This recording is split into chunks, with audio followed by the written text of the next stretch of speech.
Hey kids, how you doing? My name is Kevin and I host the KVJ show at 97.9 WRMF. What I'm about to do is read you a little bit of a story. Now you need to pay really close attention because when you listen to 97.9 WRMF and the KVJ show this Friday morning at 6:45 a.m., I'm going to ask a question about what I am about to read.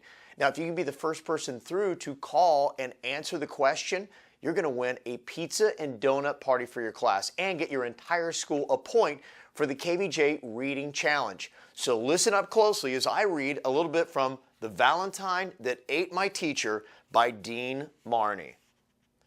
Hi, my name is Liz. I'm a little tired of being called Lizzie, although I know everyone is still going to call me that. Being named Elizabeth is hard because people feel like they can call you anything. They call you Liz, Beth, Ellie, everything except George. But mostly they call me Lizzie. I think I even like Elizabeth better than Lizzie. Well, maybe not. It's just that Lizzie can be rhymed with too many things like Dizzy Lizzie. Lizzie is having a tizzy. Lizzie is busy. Frizzy Lizzie, and, well, you get my drift. I don't like Valentine's Day, and it's very soon, like in a couple of days. I bought my Valentines this year. I'm really glad my mother didn't say I had to make them. She made me do them last year, and mine were the dumbest in the class. I was embarrassed to sign my name. My mother can have some really weird ideas. She also said I had to make one for my brother, whose name is Booger. But you can call him Boog for short. His real name is Booker, but who cares? Anyway, I'm not only had to give him a Valentine's, but I also had to make it. I used black paper and I put a Halloween sticker on it. Well, that was part of the reason I got in trouble. I shouldn't have been in trouble at all. I was only trying to be imaginative. People are always saying, "You're creative, use your imagination." But when you do, they bite your head off. You could barely see what I wrote to him on the Valentine because the paper was black and I used a pencil, so I don't see what the big deal was. I wrote, "Happy Valentine's Day, you stupid nose-picking idiot." What? I was in trouble and I couldn't watch TV for practically the rest of the year. Well, actually a week. But the fact was, I didn't care because there was nothing on anyway. My parents are strict beyond belief and it's starting to drive me crazy. They won't let me sleep over at anyone's house this year because they say it makes me too tired every time I do. I get sick for a week. I wanted to explain to them that staying up late was why you stay over at someone's house. And I probably have gotten sick anyway, but they wouldn't listen.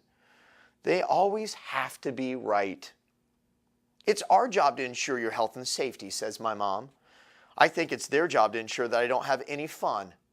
I was being fined a quarter every time I said something that is critical of other people or myself. I was in the hole for 3 months of my allowance with no hope of ever catching up, so they had to drop it. If I said, "This dinner is disgusting," I got fined a quarter. If I said, "Booger is an idiot," well, I got fined 2 quarters, one for the booger and one for the idiot. I shouldn't have been fined for saying that Booger is an idiot because I was only stating a true fact. They say they don't want me to grow up being a critical person, but they're criticizing me for being critical.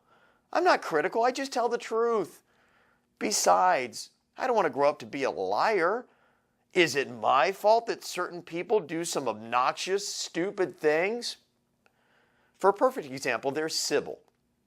She happens to be a new girl in my class who thinks that she is something totally wonderful, but she's not. She's a hog and a half. She thinks everyone loves her and all she can talk about is herself, and she doesn't go anywhere without these other girls that I call the fan club because they don't breathe until she tells them to. Now, is it critical to tell her to her face that she is a stupid, stuck-up creep and she isn't the boss of the entire world? Or is it better to lie and let her run the entire school and decide who is cool and who isn't? Do you think she is getting a Valentine from me? I don't think so. So that brings me to my main point. I hate Valentine's Day. I detest it for 3 reasons. 1, it's not a real holiday. If it was a real holiday, we'd get a day off from school. Good point. 2, it is stupid. You eat too much candy and you feel sick. 3, boys. I also hate boys. My mom says you can't hate people. You can only prefer not to be around them or dislike their behavior. Forget that. I hate them for 3 reasons. 1, they're stupid. 2, they're mean. And 3, they're really stupid. Well, when I say I hate boys, that includes my stupid little brother, but not my dad.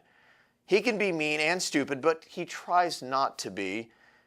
Everyone else doesn't have a clue. That is The Valentine That Ate My Teacher, Chapter 1. There is more to this book. I encourage you to read the whole thing, kids. It's what it's all about. And make sure you listen to the KVJ Show on 97.9 WRMF Friday mornings at 6:45 for the reading question of the week. Then get ready to call in. That number, 877-979-WRMF. That's 877-979-9763. Thanks, guys. Appreciate it. You have a great day. And listen to the KVJ Show.